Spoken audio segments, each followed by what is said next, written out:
கிறிஸ்துவுக்குள் அன்பான கர்த்தருடைய பிள்ளைகளை, இன்றைய வேத வசனமும் ஜெபமும் 1 கொரிந்தியர் 15ஆம் அதிகாரம் 55ஆம் வசனம்.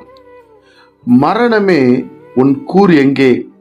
பாதாளமே உன் ஜெயம் எங்கே?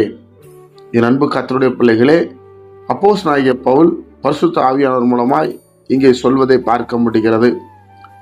எந்த ஒரு மனிதனுக்குள்ளே பரிசுத்த ஆவியானவர் இருக்கிறாரோ அவர்களுக்குள்ளே மரண பயங்கள் இருக்காது. மரணமே பயந்து ஓடும்.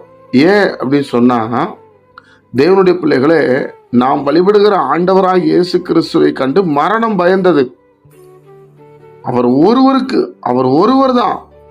அவரை கண்டுதான் மரணம் ஓடினது. நாள் இன்றைக்கு எத்தனையோ கோடி ஜனங்கள் ஆண்டவரை தவிர்த்து எல்லாருக்குமே மரண பயம் இருக்கிறது. வியாதியில மரண பயம் இருக்கிறது, விபத்துல மரண பயம் இருக்கிறது, குடும்பத்துல ஏதாவது ஒரு சின்ன பிரச்சனைன்னா உடனே நான் செத்துருவேங்க, நான் வாழ மாட்டேன். இல்லை, கணவனை நேசிச்ச மனைவி சொல்லுவாங்க, நீங்க இல்லைன்னா நான் செத்துருவேங்க. அப்ப அந்த மரணம் பாருங்க, எல்லாருடைய வாய்க்குள்ளேயும் கிரிய செய்கிறது பிரியமானவர்களே. ஆனா அப்படிப்பட்ட தேவனுடைய பிள்ளைகள் நீங்கள், மரணமே உன் கூர் எங்கே, பாதாளமே உன் ஜெயம் எங்கே என்று சொல்ல வேண்டும் என்று இங்கே வேதம் சொல்லுகிறது.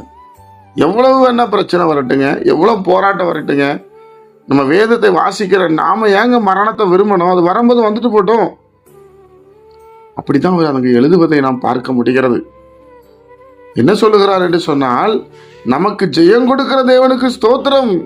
நான் ஜெயிப்பேன், அதுக்காக நான் சாக மாட்டேன், தற்கொலை பண்ணி கொள்ள மாட்டேன், என் சரீரத்தை தீயினால் கொளுத்தி கொள்ள மாட்டேன், விபத்துக்கள் உள்ளாக்க மாட்டேன். கர்த்தர் என்னை வாழ வைத்திருக்கிறார். மரணமே உன் கூர் எங்கே? நான் இயேசுவுக்காக வாழுவேன்.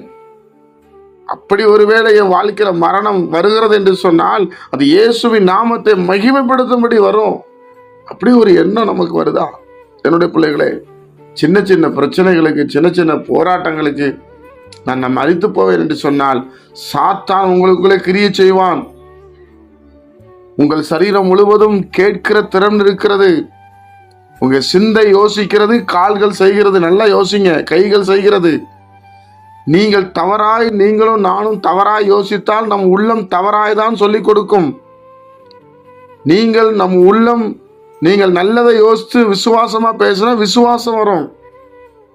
நீங்க உள்ளத்துக்குள்ளே மனித சிந்தனைக்குள்ள என்ன யோசிக்கிறீர்களோ சரீரம் செயல்படும். அதே போல நீங்கள் யோசித்தீர்கள் என்றால் உள்ள இருக்கிற DNA செயல்படும். அதனால நீங்க மரணமே உன் கூர் எங்கன்னா அப்படி சொல்லி தேவனுடைய பிள்ளைகள் கர்த்தரை பிடித்து கொள்ளுங்கள். இயேசுவை மகிமைப்படுத்துங்க. துன்பம் வரும்போது ஜெபம் பண்ணுங்க. நல்லா இருக்கும்போது, மகிழ்ச்சியா இருக்கும்போது கைத்தட்டி பாடி தேவனை உயர்த்துங்க. தேவனுடைய நாமம் மகிமைப்படுவதாக. கர்த்தர் உங்களை ஆசீர்வதிப்பார். பிதாவே, உம்முடைய குமாரன் இயேசுவின் நாமத்தில் வருகிறோம்.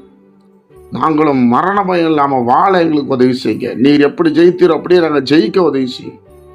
பிரசன்னத்தினாலும் வல்லமையினாலும் கிருபையினாலும் எங்களை நடத்தும். கேட்கிற பிள்ளைகளை ஆசீர்வதியும். இயேசுவின் மூலம் ஜெபிக்கிறோம் பிதாவே, ஆமென்.